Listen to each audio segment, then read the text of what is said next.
My name's JD, and for those of you who don't know, I am a motherfucking convict. I did 39 months day for day on 3 UUMVs. In Oregon, GTA is called UUMV. It stands for Unauthorized Use of a Motor Vehicle. It's the same exact thing though. On a more personal note, I am also a childhood sexual assault survivor. I was molested when I was 6 years old, so when I went into prison, when I was going in, I had goals, man. I had a fucking focus. I never processed my trauma, and I was not a healed person, so I went in wanting to hurt as many child predators as humanly possible.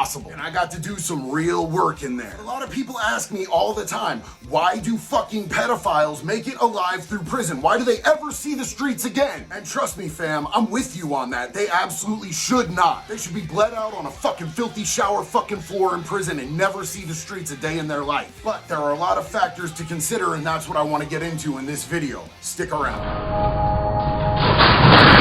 First thing that we need to mention here is that every state is different, and the feds is different than any of the states. All of these places are running their own motherfucking policies, their own fucking program. Some states have PC units. Some states have whole PC prisons. What PC means is protective custody. So these fucking PP touchers, a lot of them will never see a yard with real convicts. Some of them will end up on PC yards where they can be around other kitty diddlers and they can touch each other's toddler tongs. And some just end up in fucking isolation for years at a time, which is my preferred method of housing for them. If you're not gonna put them on mainline, put them in fucking solitary so they go completely out of their fucking minds with isolation. It's a whole other form of torture, trust me, I've been to the hole many times. Another way that states can vary is that a lot of states are making laws where they are setting up protections for these pedophiles, man. A lot of these diaper snipers are in places where if you touch them, you get an actual fucking hate crime enhancement. And what does that mean? It means a lot more years in prison. They're fucking us. Honestly, the fact of the matter is that in a lot of states, they're more protected than children. You'll get more time for fucking up a fucking kitty diddler than you'll get for actually fucking a child. Cause you know, America. And let's just understand one thing here. If you are in prison, that doesn't mean that you could just carte blanche fuck up anyone that you want to and that you're not gonna get more time. They're just gonna throw you in the hole. You'll do like 30 days and you come out.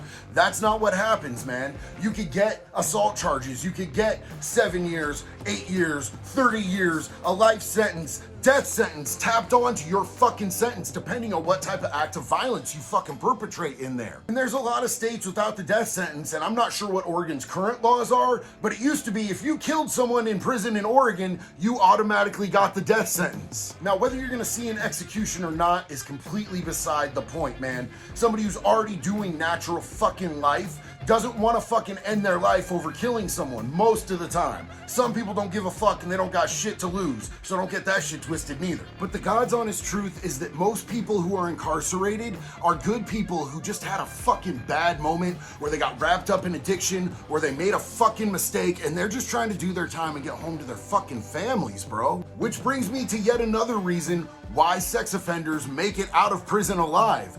Most of the people, the majority of the people in prison just aren't fucking killers, bro. They don't have that shit in them. Yeah, there are dudes with fucking bodies on their cases in there, but that's not the majority of people. And even those dudes, most of them, feel bad about what they did and they wouldn't take another life. There are some of those G's in there that'll straight fucking add to that shit like they're notching on a belt or a bedpost, bitch. But the majority is just people. They're just fucking people, man, and most people aren't instinctively killers. And also, like I mentioned before when I was talking about them living in fucking segregation and how that's another form of torture, I don't care what anybody says, man. Nobody likes being in a fucking cement fucking closet with a fucking toilet for months on end with no one to talk to, nothing to read, nothing to do, not being given enough food. That shit is fucked up, and it is a deterrent. It's also fucking inhumane and torture to put an actual human being in there. A pedophile, run that shit. Pedos aren't fucking people, and I'll die on that hill.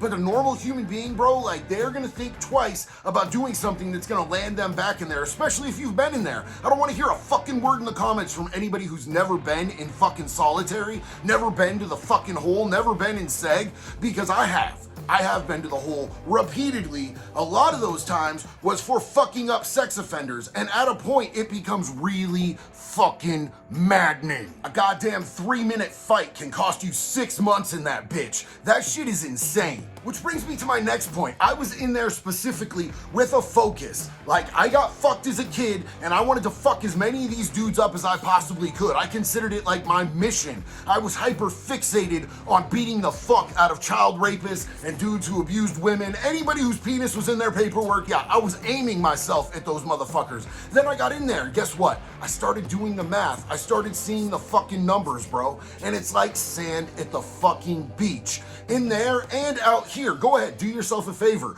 Go to one of those websites where you can see all of the registered sex offenders in your neighborhood and tell me it doesn't look like your neighborhood has fucking smallpox or fucking freckles, bro. There are dots fucking everywhere. There are a ton of these fucking monsters inside and outside of prisons. We need organized hunting parties. The state could make money, bro. Just sell us a hunting permit. Let's let all these motherfuckers loose in the fucking woods. Everybody who buys a hunting permit can get a certain amount of fucking pedos. We can make a whole sport out of it. Make a reality TV show about it, bro. It'll be bigger than the fucking X Games and the Olympics. Well, Brian, take a look at that. There's JD coming back with his third pedophile for the day. Oh my God, he seems to have decapitated this one. This is a record season for sure. Take my money. And I did my time back in the early 2000s, right? So it's different now because everybody in there has cell phones. But a lot of these motherfuckers were undercover. Some of these cats would come in specifically with fake paperwork, a fake face sheet saying that they were in there for like some other crimes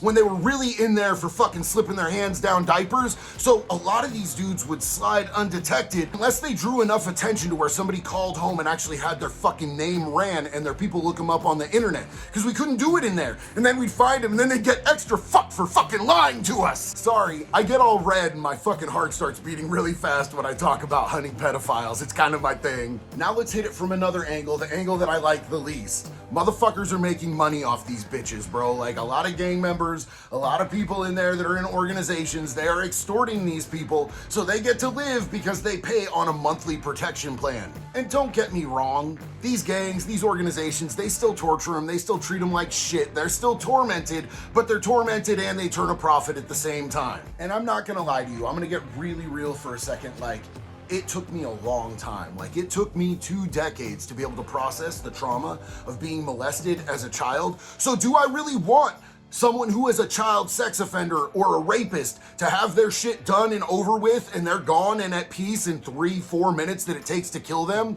I really don't. I would like them to do every single second of their fucking time, every second of their sentence, and then be killed on the way out the door. Let them see the gate. Let them have that hope. Let them think I'm finally free. I'm finally... Yeah, that's what I want. JD, that's pretty harsh, bro. Yes, the fuck it is, and it's appropriate. So yeah, the only reason that I think these motherfuckers are worth the fucking oxygen that they're fucking breathing is so they can continually suffer over a long term. Because trust me, being in there as a sex offender is not a fucking fun ride, but they bought the ticket when they put their dick somewhere it didn't fucking belong. I remember one particular pedophile was unrepentant, man, and this dude got under my skin so fucking much, and he was paying somebody else, but I wasn't gonna fucking let it slide, and I caught his ass out on the fucking landing up on fucking 3 High in D Block at OSP, and I had my belt around his neck and I was fucking choking the air and the life out of him, and I was watching his eyes as he realized he was gonna fucking die. And 2 of my homeboys fucking stopped me, and I'm glad that they stopped me. Not just because I didn't want to catch more time, but also because I wanted him to understand fear and suffering and trauma, and I'm pretty sure I gave him a good glimpse at it. He got real repentant real quick, man. He learned fucking empathy. He learned fucking remorse. He never looked another motherfucker in the face the rest of the time that I was at OSP. He looked at his fucking shoes when he was walking. He looked at his fucking shoes when he was talking. He never looked up to look a motherfucker in the eyes again, as far as I knew. That bitch probably walking down the street right now looking at his New Balances, punk ass motherfucker. So as far as doing the rest of their time, I absolutely think they should have to live every fucking second of that. But do I think they should be released back into the streets where they can hurt another fucking child? Hell the fuck no. Unfortunately, I'm just a 58-time felon and I'm not in charge of such things, but I wanted to give you a little glimpse into why these motherfuckers make it back to the streets. There are several fucking factors, there are several fucking reasons, and one of the main ones that we haven't touched on yet is America's run by fucking pedophiles, bro. Our churches and our politicians, Hollywood is full of fucking baby rapers. They get down on that shit and they have each other other's backs. Trust and believe one thing. Birds of a feather flock together. So if you're looking for justice, if you're looking for kids to get protected, it's probably not gonna happen in this country. You gotta get caught doing some shit with a rock solid case, and it's gotta be real bad for you even to do time. Otherwise, you're just getting the slap on the wrist and the, I hope you change your life, sir, and they let you right out the fucking door with a little bit of fucking probation. So when these motherfuckers do get to prison, they deserve every stitch, every second, every fucking inch of what the fuck they get in there. On God. I will not fucking back down from that. And 90% of sex crimes go unpunished in this country. Do you know that you have to be convicted beyond a reasonable doubt in front of a jury of 12 of your peers or plead guilty to get convicted of a fucking crime? Does nobody understand that? So everybody's like, the falsely convicted, the false, shut up, pedo. You're a fucking pedo or you're a pedo sympathizer, and it's the same fucking shit to me. Get the fuck out of my fucking presence, peasants. We don't do that shit over here. At the end of the day, the measure of a society is how well they protect those who cannot protect themselves in their own society, man. The women, the children, the elderly, people who are disabled, any of that shit. The people who can't defend themselves, if we're not taking up for them, if we're not fucking protecting them, if we're not avenging them and making an example out of people who fucking victimize them, then we ain't fucking shit. And guess what America's not doing? Think about it. I mean, look at what's going on in the media right the fuck now.